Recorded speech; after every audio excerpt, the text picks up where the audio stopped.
Hey there, everybody. Welcome to my Doki Doki retrospective. My God, I just did one of these for Yakuza 0. Man, I'm just like beating all the games at the same time. And the thing is, I'm about to beat Mass Effect and Lunar. So I'm going to be doing a lot of retrospectives.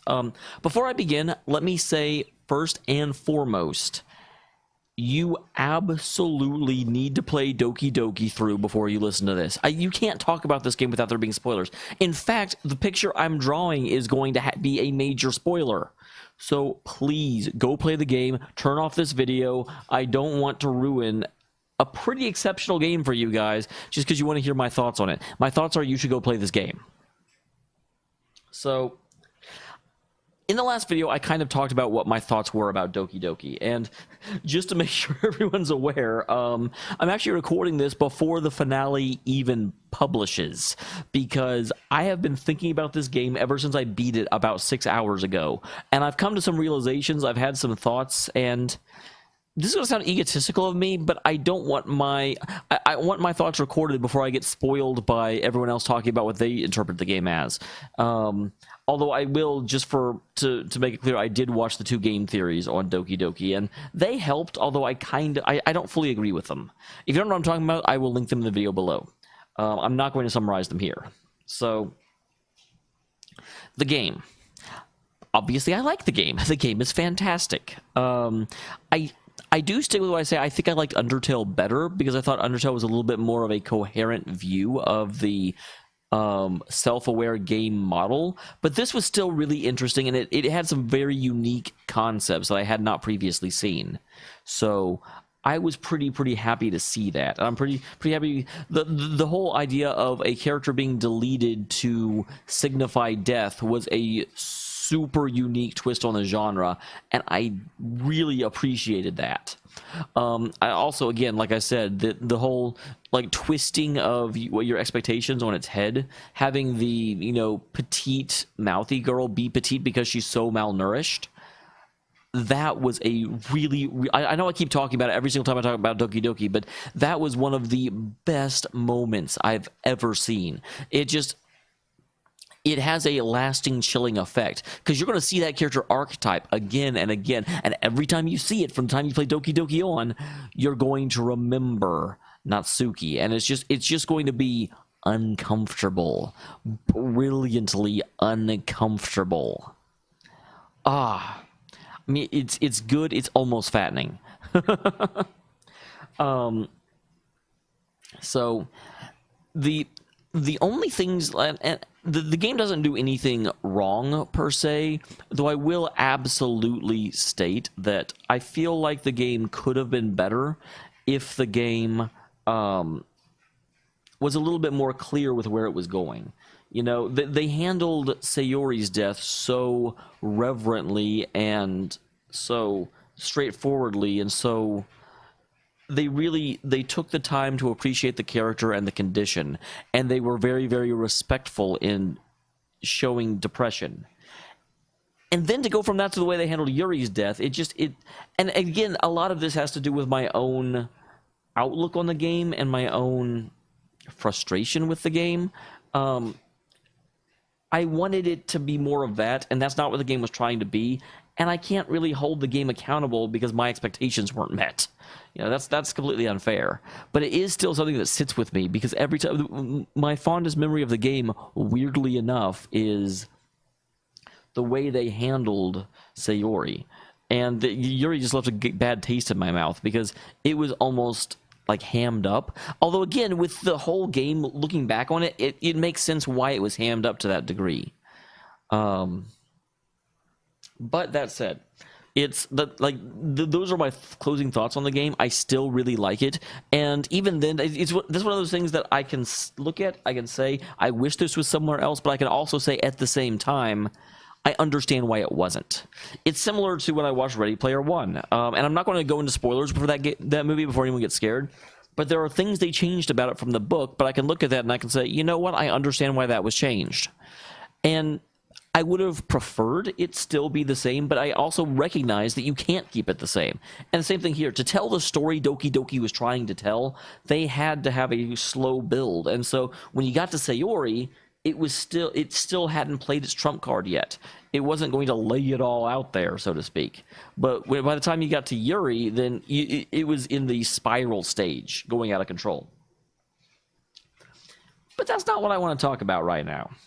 What I want to talk about, because in the last episode, I discussed how I wasn't really sure who Monika was and why Monika was self-aware and what made Monika different than all the other characters. And I have since figured it out, or at least I have a pretty good theory of what's going on with Miss Monika. So I was thinking about it, and the really, people in comments had said that they didn't feel like Monika was. The whole game through, I had a theory that Monika was just another character that for some reason becomes self-aware, and because she was a character, she didn't really have ethics. Her only real programmable goal was to make make the player fall in love with her, and so she was willing to do whatever it took. She didn't really have like moral compulsions. It was just, this is what her programming said to do, and she was going to do that. Now, looking back on it, I don't think that's the case. Comments did point out that apparently there's not an ending for Monika, whereas there's, you can go through the game and focus on each of the other three characters. You can't focus on Monika. So that seems odd for a dating simulation, to have a character that you can't date, that you don't have scenes with. What makes it even more obvious that Monika is not an inherent part of the game is that whenever you are playing, at the very, very end, whenever Monika resets the game on you and takes herself out of it and just lets the game exist without her, the game runs perfectly fine. When you took Sayori out, it glitched.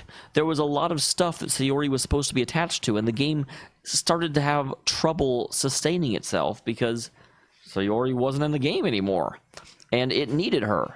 Whenever Yuri was taken out of the game got so unstable it couldn't even really function anymore. And Monika had to like put it into some sort of special state where it's like, well, I've got this exists. We could just stay here. But when Monika was taken out of the game ran perfectly fine. Which to me very, very, very strongly argues that Monika is not an inherent part of the game. Monika is an outsider. Someone that has appeared in the game even though they weren't really part of it, which is partially why I think that they are self-aware and they're aware in the game, because they came from outside the game, so of course they know that. I also think that when Monika came into the game, she very much she talked about how she tried to get it so the other characters wouldn't fall in love with Dameol, but she wasn't able to. She said it must be one of the like universal rules of the game, and I think she actually got affected by that universal rule herself. Even though she's not a character of the game, I think the game just says that any female character here will fall in love with the protagonist, because right towards the end she talks about how I'm disgusting and she hates me and she can't believe I'd be so evil, but then she's like, but I still love you. What's wrong with me? And it's very much a, why the hell do I still love you when when you killed me? This is nuts.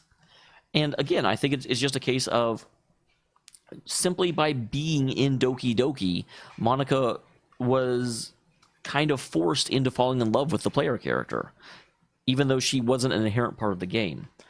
So that does beg the question, who is Monika? And where does she come from? And again, game theory is a really good explanation for that. See the links below. But I have a different explanation. I don't think she comes from anywhere specifically. I think what she is that she's an author insert character. And hear me out on this. It's something that I don't know if other people have said it. I didn't do a huge amount of research, but all the other characters in Doki Doki are archetypes. Obviously, Natsuki is the Tsunadra. I can never say that word. Archetype. Sayori is the bookish, reserved one. Yuri, not Sayori. Sayori is the girl next door, childhood friend archetype. There are characters you've seen over and over and over. But each of them have a secret backstory that isn't obvious. Each of them have something else that's going on. Obviously, Yuri is super, super difficult to approach. She, has to relieve stress by cutting herself. So Yuri is depressed. Natsuki is malnourished. But there's nothing weird about Monika. Monika doesn't have any deep, dark, secret past going on. So, additionally, Monika is described, as you go through the game, it's like, oh, well, she's this really popular girl that everyone hangs around, and she was in my class, but she didn't notice me. She plays piano, and she's the president, and like everyone in the game likes Monika. She knows everything. She's actually kind of omniscient when it comes to the game. She even knows the actual name of the person playing the game. So she really, to me, seems like the author insert character. And for those of you that aren't familiar with that term, when novice writers write like a fanfic or something, very often they will introduce a character into the world which kind of represents them. The joke is always they'll insert their own character, and then they'll have the hunky guy they really like date their character, or the cute girl they really like date their character. It's referred to as a Mary Sue, or in the case of men, a Larry Stew, or Marty Stew. I've heard both. But it's a character that just, everyone likes this character, and this character is, the strongest and the smartest, and the character just has no negative traits. The character is simply in the story in order to sort of be wish fulfillment for the writer. And that kind of reminds me of Monika, because Monika has no negative traits, whereas the other characters are more or less defined by them.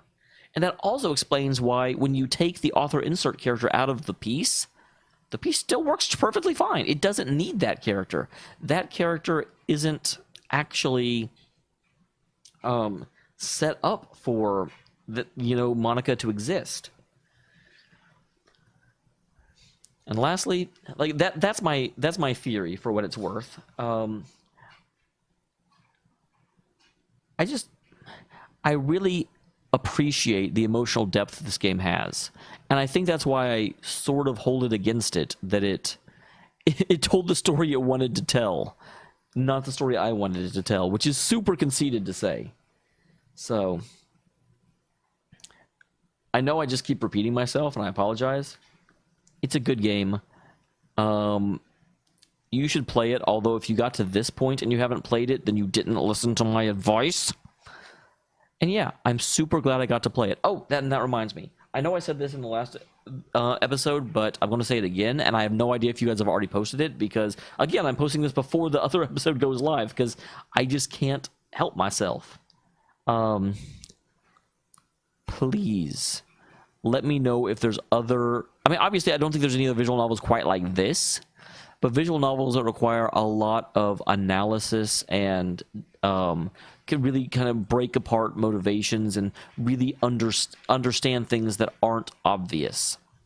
Like, the reason Doki Doki worked for me was I got to interpret the poetry and really try and understand what was there but not stated. I'm not really interested in playing visual novels that are just exceptional stories, only because, again, I don't want my whole role to be to voice act. I feel like that's disrespectful to people who wrote the story, because if I'm not interpreting anything, if I'm not analyzing anything, if I'm not contributing to the story other than by reading it out loud, then you should go read the book yourself, You shouldn't get to tune into a YouTube channel and experience the story for free. You should go download the visual novel. The only way I'm comfortable doing those, because almost all the other games have enough of a gameplay element that I'm at least contributing something to the experience beyond just, the game is unfolding. With visual novels, it is. I'm just kind of reading the text on the screen. And I'm not super comfortable with that, so keep in mind if you're going to recommend a visual novel, because I'm not against playing them, but I am against playing them unless they have a heavy amount of interpretation and analysis involved. But as always, thank you for tuning in, everyone. I will see you in the next one.